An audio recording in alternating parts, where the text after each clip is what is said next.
두 손을 들고 믿음으로 고백합니다. 날마다 더하시는 주님을 찬양합니다.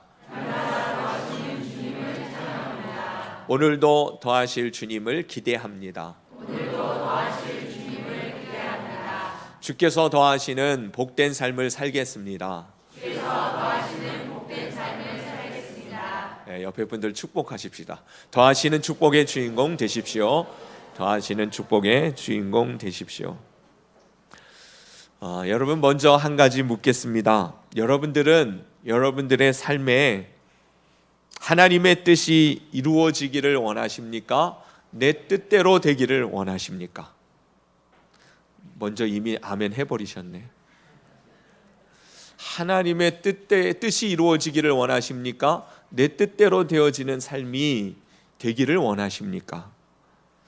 이 질문은 우리가 예수님을 믿는다고 했었을 때에 가장 중요하고도 근본적인 우리의 믿음의 삶을 결정하는 기준이 될 것입니다. 하나님을 믿는다는 것, 예수님을 믿는다는 것, 그것은요, 하나님의 뜻이 이루어지기를 구하고 또 그 뜻을 이루며 살아가는 인생이 되는 것이에요.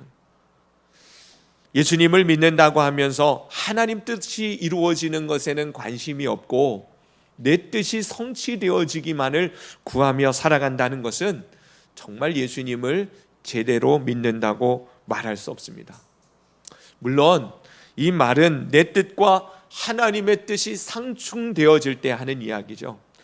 기본적으로 우리 모두가 예수님을 믿는 사람들 마음에는 하나님의 뜻대로 살아가기를 원하는 마음이 다 있을 것이에요. 그리고 그 말씀 안에서 갖는 생각들과 소원이 하나님의 뜻에 부합할 때가 또 많이 있습니다. 그러나 결정적일 때 말이에요. 내 뜻과 하나님의 뜻이 다를 때 말입니다. 하나님은 분명히 이렇게 말씀하시는데 내 생각과 내 뜻은 그 말씀하신과 정반대로 향하고 있을 때 말이에요. 상충될 때에 정말 우리는 내 뜻을 포기하고 하나님의 뜻대로 이루어지기를 원하고 있는가라고 하는 것입니다. 예수님을 믿는다는 것은 하나님의 뜻이 이루어지는 삶을 구하는 것입니다. 그러니 내 뜻과 하나님의 뜻이 상충되어질 때에도 기꺼이 내 뜻을 포기하고 내려놓고 하나님의 뜻을 구하는 삶이 믿음의 삶인 줄로 믿습니다. 그리고 그러한 삶은 지극히 바르고 온당한 삶을 살아가는 것이에요. 왜냐하면 하나님의 뜻은 분명합니다. 하나님의 뜻은 생명을 주시는 것이에요. 하나님의 뜻은 평안을 주시는 것입니다. 하나님의 뜻은 우리를 구원하여 하나님의 영광을 찬송케 하는 삶을 살게 하시는 것입니다. 진정한 자유와 참된 기쁨을 주시는 것이 우리를 향한 아버지의 뜻인 줄로 믿습니다. 우리가 잘 알고 있는 예레미야 29장 11절에 너희를 향한 내 생각을 내가 아나니 평안이요 재앙이 아니라 너희를 향하여서 너희에게 미래와 소망을 주려는 것이니라 라고 말씀하고 계시죠.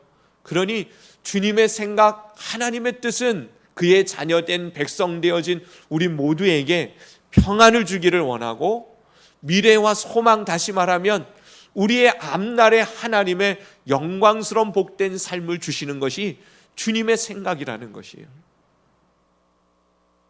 이사야서 55장 9절에도 하늘이 땅보다 높음같이 내 길은 너희의 길보다 높으며 내 생각은 너희의 생각보다 높음이니라 그랬어요. 여기서 높다라는 표현이 어떤 의미겠습니까?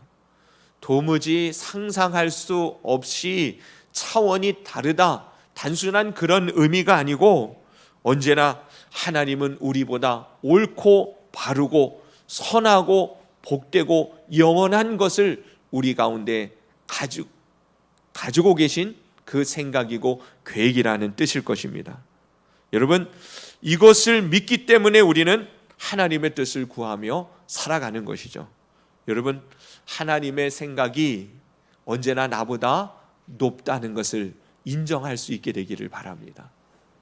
하나님의 뜻이 언제나 내게는 더욱 평안이라는 것을 믿을 수 있기를 바랍니다. 하나님의 뜻대로 사는 삶이 영원한 삶이요 정말 만족한 가치가 있는 복된 삶이라는 사실을 믿으시기를 바랍니다. 왜 사망과 심판이 왔습니까? 왜 근심과 걱정과 염려와 불안과 두려움이 생깁니까? 왜 시기와 질투와 분노와 울분과 이기적인 욕심에 늘 불평하고 불만족스러운 불행한 삶을 살아가게 되어졌습니까? 여러 가지 많은 이유들이 있습니다만은 사실 근본적인 원인은 그것이에요. 하나님의 뜻에서 벗어났기 때문이라는 것입니다. 사망이 인류 가운데 이르게 되어진 것도, 고통과 그리고 불평의 삶이 끊임없이 우리 가운데에 반복되어지는 이유도, 가만히 보면 하나님의 뜻은 그 뜻이 아닌데 그 뜻에서 벗어난 삶의 결과가 그렇다는 것이에요. 여러분, 주님의 뜻 안에 거하는 진정한 축복의 자녀들 되시기를 주님의 이름으로 축원합니다. 그래서 구원을 얻은 하나님의 백성들은 이 세상을 살아가면서 하나님의 선하시고 기뻐하시고 온전하신 뜻이 무엇인가를 늘 분별하며 살아가는 것이에요. 하나님이 오늘 내게 원하시는 뜻이 무엇일까? 주님의 생각은 나를 향하여 무슨 생각을 가지고 계실까? 여러분, 그 뜻을 묻고 그 생각을 헤아리는 성도가 지혜로운 믿음의 성도인 줄로 믿습니다. 그러므로 오늘 이 시간 말씀을 통해서 우리를 향하신 하나님의 뜻, 주님의 생각을 함께 듣고 그 말씀 가운데에 나아가 주의 뜻하신 바를 이루어가는 복된 삶이 회복되기를 주님의 이름으로 축원합니다. 예수님께서 이 땅에 계실 때에 하신 말씀들, 물론 성경 66권 전체가 다 주님의 말씀이고 우리를 향한 하나님의 생각을 기록한 내용들입니다마는, 특별히 그 하나님이 육신의 몸을 입고 이 땅에 오셔서 그 제자들에게, 백성들에게 직접적으로 말씀하신 그 음성들은 무엇보다도 우리가 유념하여 들을 필요가 있는 말씀들인 줄로 압니다.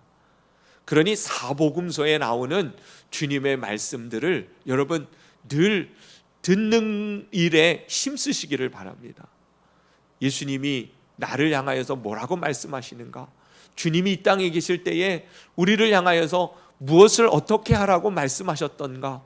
여러분, 그 생각을 따라 살아가면 그 주님의 뜻하심을 이루는 평안과 그리고 기쁨과 감사와 자유함과 하나님 주시는 은혜의 풍성함을 맛보게 되어질 것입니다. 예수님이 공생애 동안에 하신 말씀 중에서 특별히 마태복음 5장부터 7장에 나오는 이 산상수훈이라고 하는 말씀은 굉장히 중요한 말씀이죠. 여러분, 산상수훈, 산 위에 올라가셔서 제자들에게 따로 말씀하신 내용들이에요. 모든 백성들에게 주신 말씀이 아니라 제자들, 나를 따르는 너희는 꼭 이 말씀은 들어야 된다는 거예요. 기억해야 된다는 것입니다. 그 내용이 뭐예요? 팔복으로부터 시작되어지는 말씀이죠. 심령이 가난한 자는 복이 있나니, 이렇게 시작되어지는 이 팔복으로부터 나오는 산상수훈의 내용은 주옥 같은 정말 하나님의 백성들이 어떻게 살아가야 될지에 대해서 주님이 구체적으로 가르쳐 주신 말씀들입니다. 여러분, 그 말씀을 따라 살아감으로 빛된 소금으로서의 사명을 감당하는 저와 여러분, 우리 더하는 교회가 되기를 바랍니다. 그 내용 가운데 무슨 말씀이 있어요? 모든 것들을 뛰어넘는 그리스도의 사랑을 덧입고 사랑으로 행할 것에 대해서 말씀하고 계시죠. 그리고 더 나아가서는 우리들이 하나님 앞에서의 신실한 삶을 살아갈 것을 명령하십니다. 그리고 이 모든 말씀을 지켜 행하는 정말 지혜로운 믿음의 사람들이 되어질 것을 권면하시는 내용들이 바로 이 산상수훈 안에 들어있어요. 대접을 받고자 하느냐? 그럼 어떻게 하래요? 먼저 대접하라. 주님이 기도를 가르쳐 주신 내용도 이 산상수훈 안에 들어 있습니다. 먼저 그 나라와 그 일을 구하며 살 것을 말씀하셨고요. 원수를 사랑하고 오른뺨을 치는 자에게 왼뺨도 되어줄 줄 아는 진정한 사랑을, 율법을 뛰어넘는 진실한 사랑을 전하며 살아갈 것도 이 말씀 안에 들어있는 것이죠. 그러니 여러분, 특별히 하나님의 말씀, 그 중에서도 사복음서, 그 중에서도 마태복음에 나오는 산상수훈과 같은 말씀들은 늘 우리들이 생각하고 기억하고 그 말씀을 따라 살아갈 때에 구원의 주님을, 우리를 뜻하신 하나님의 풍성한 삶을 맛보게 하시는 축복의 삶의 비결인 것을 여러분 아시기를 바랍니다. 그리고 이 사복음서에 산상수훈에 견줄 만한 중요한 주님의 말씀이 또 나오죠. 그게 바로 오늘 본문을 포함하고 있는 요한복음 14장부터 16장까지 나오는 다락방 광화라고 하는 말씀입니다. 마지막 제자들의 발을 씻기시고 마지막 만찬을 나누시면서 제자들에게 하신 말씀이에요. 두려워하지 말라, 근심하지 말라, 하나님을 믿으니 또 나를 믿으라. 그렇게 시작하시는 주님의 이 산상수훈은 유언장과도 같다라고 표현하는 중요한 말씀이 아닐 수 없는 것이에요. 그 내용이 뭐예요? 두려워하지 마라. 너희는 고아와 같이 버려진 존재들이 아니다. 내가 다시 오마 너희와 끝까지 함께 할 것이다. 바로 성령님 보혜사, 성령님으로 함께 하실 것을 약속하시는 내용이 주된 내용이고요. 이제 내 이름을 너희에게 주노니 그 이름으로 구하여 받는 충만한 기쁨이, 영원한 평강이 넘치는 삶을 누리라는 것이 그 중심 내용들입니다.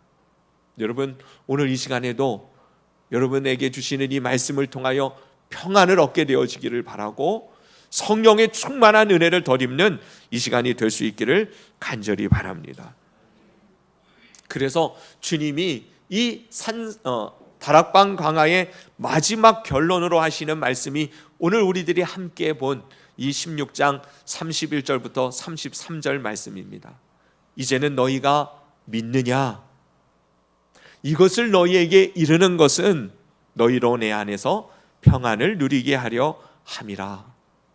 여러분, 주님이 우리들에게 뜻하신 바가 뭐라고 말씀하고 계시는 거예요? 우리에게 어떠한 삶을 살아가기를 원하신다고 말씀하시는 것입니까? 평안을 누리는 삶을 살아가기를 원하신다는 것이에요. 여러분, 오늘 주님 앞에 나와서 하나님의 말씀을 듣고 그 뜻을 깨닫는 여러분들 안에 이 주님으로부터 오는 이 진정한 평안의 은혜가 임하기를 축원합니다. 이 다락방 강화 길게 많은 말씀을 하셨습니다마는 결론으로 한마디로 이 말씀이라는 거예요. 내가 이 모든 것을 너희에게 이르는 것은 내 안에서 너희가 평안을 누리게 하려 합니다. 세상이 알 수도 없고 결코 줄 수도 없고 빼앗을 수도 없는 진정한 하나님의 평강이 예수 그리스도 안에서 주어진 삶을 살아가는 것, 그것이 바로 우리를 향한 주님의 뜻입니다. 근심과 걱정과 두려움과 불안과 불평과 불만족과 욕심의 굴레 아래 속박당한 좀먹은 우리의 심령들이 상처와 고통과 아픔 가운데서 참 자유를 향하여 하나님으로부터 주어지는 진정한 노임을, 참된 평안을, 샬롬의 은총을 주님께로부터 오늘 이 시간 회복받는 귀한 시간이 되기를 축원합니다. 그 방법이 뭐라고 말씀하시냐면 너희로 내 안에서 평안을 누리게 하려 함이라 그랬어요. 여러분, 진정한 평안은 어디에서 얻게 되어집니까? 진정한 주님이 주시는 평안은 내 안에서 얻는 것이에요. 내 안이라고 하는 것이 무슨 말씀이에요? 예수 그리스도 안에서만 우리는 평안을 얻게 되어진다는 말씀이에요. 다른 말로는 주님을 떠나서는 평안이 있을 수 없습니다. 예수님을 멀리하고는 진정한 참된 은혜의 삶을 경험할 수 없다는 말씀이에요. 저는 오늘 이 시간 여러분들이 주님 안에 다시 거하는 은혜를 회복하게 되기를 바랍니다. 주님을 떠나지 마시기를 바랍니다. 주님 안에 내가 있음을 다시금 확인하는 그런 시간이 되시기를 바랍니다. 그러면서 말씀하시기를 세상에서는 너희가 환난을 당하나 담대하라 내가 세상을 이기었노라. 여러분, 이 세상의 삶이 호락호락하지 않습니다. 예수님을 믿는 믿음의 삶이라고 하는 것조차도 여러분 때로는 두려움에, 공포에, 때로는 막막함 가운데에 놓여지기 십상인 것이에요. 그러나 그 모든 환난이 너희에게 있지만 너희는 평안을 누려라. 어떻게 해요? 담대함으로 말이에요. 담대함의 근거는 다른 것이 아닙니다. 주님이 말씀하시기를 세상을 이긴 내가 네 안에 있다라고 말씀하시는 거예요. 할렐루야. 예수님 믿는 사람들에게 주어진 하나님의 생명은 우리 속에 오신 생명의 구주 때문에 얻게 되어진 것이에요. 예수님 믿는 사람들이 누리는 평안은 세상을 이기신 주님이 우리 안에 계시기 때문에 담대함으로 얻는 축복입니다. 여러분, 예수님을 믿는다는 것은 주님이 내 안에 오셨음을 아는 것입니다. 믿음으로 산다는 것이 그럼 무엇이겠어요? 나와 함께 하시는 주님을 인정하고 신뢰하고 의지하며 살아가는 것이에요. 주님이 없는 자의 인생은 버림받은 인생이요 유기당한 참으로 가련한 영혼들인 것이죠. 세상 사람들은 주님이 그 가운데 있지 않습니다. 우리 예수님 믿는 사람들은 주님이 우리 가운데 임하신 사람들이에요. 주님의 영으로 우리 속에 세상을 이기신 그 주님이 함께하여 주시니 담대할 이유가 충분합니다. 여러분, 어떠한 환난이 다가오더라도, 어떠한 두려움의 환경이 나를 에워쌀지라도 여러분 담대하시기를 바랍니다. 나는 그 앞에서 좌절할 수밖에 없고 두려움 가운데 휩싸일 수밖에 없어요. 내가 혼자라면 그렇습니다. 그러나 여러분 안에 주님이 계시다는 것을 잊지 마십시오. 할렐루야. 내 안에 주님이 계시는데 뭐가 두렵겠어요? 주님이 옆에 계시는 것만으로도 우리는 얼마나 힘을 얻고 당당하게 살아갈 수 있겠습니까? 근데 주님이 내 속에 계시겠다고 말씀하시는 거예요. 우리가 누구를 만나든 어떠한 환경에 놓여져 있든 주님은 결코 우리를 떠나신 적이 없습니다. 그러니 여러분 이 말씀을 믿으시기를 바랍니다. 예수님이 이 땅에 계실 때에 얼마나 많은 시험을 당하셨겠어요? 여러분, 예수님도 시험을 당하신 분이십니다. 그러나 죄는 없으시니라 그랬을 뿐이지 주님도 끊임없이 시험을 당하셨어요. 예수님이 시험 당한 게 그냥 처음 공생애를 시작할 때에 40일 금식 기도하고 마귀가 그를 시험하신 3가지 시험이 전부라고 생각해서는 안 돼요. 예수님은 이 땅에 계실 때에 육체를 가지고 계셨기 때문에 이 세상 공중 권세를 잡은 악한 사단 마귀에게 끊임없는 도전을 받으셨어요. 시험을 받으셨습니다. 그래서 우리를 아신다고 말씀하시는 거예요. 그래서 우리를 넉넉히 도우실 수 있다고 말씀하시는 것입니다. 주님이 시험을 당할 때마다 주님은요 그것을 넉넉히 이기셨지 않습니까? 이유는 뭐예요? 주님은 하나님 아버지께서 함께 하심을 믿었던 것이에요. 32절 보세요. 보라, 너희가 다 각각 제 곳으로 흩어지고 나를 혼자 둘 때가 오나니 벌써 왔도다. 예수님이 십자가에서 돌아가실 때에는 철저히 홀로 되셨습니다. 그 사랑하는 제자들, 심지어는 목숨을 주님을 위하여 바치겠노라고 그렇게 강변하던 이 베드로조차도 예수님을 모른다 부인하고 다 도망쳐버리지 않았습니까? 그랬던 그들을 아시면서도 주님은요, 그 홀로 그 길을 걸으시면서도 주님은 담대했고 평안하셨습니다. 이유는 뭐래요? 그러나 내가 혼자 있는 것이 아니라 아버지께서 나와 함께 계시느니라. 여러분, 예수님이 평안할 수 있었던 가장 근본적인 이유는 아버지께서 나와 함께 하심을 믿었기 때문입니다. 오늘 주님은 우리들에게 말씀하시죠. 이제는 너희가 믿느냐? 이제는 너희가 믿느냐? 여러분, 믿을 수 있기를 축원합니다. 세상을 이기신 그 주님이 나와 함께 하심을 믿을 수 있기를 바랍니다. 그러면요, 폭풍우 속에서도 두렵지 않을 수 있는 것이에요. 주님이 안 보이니까 두려운 거예요.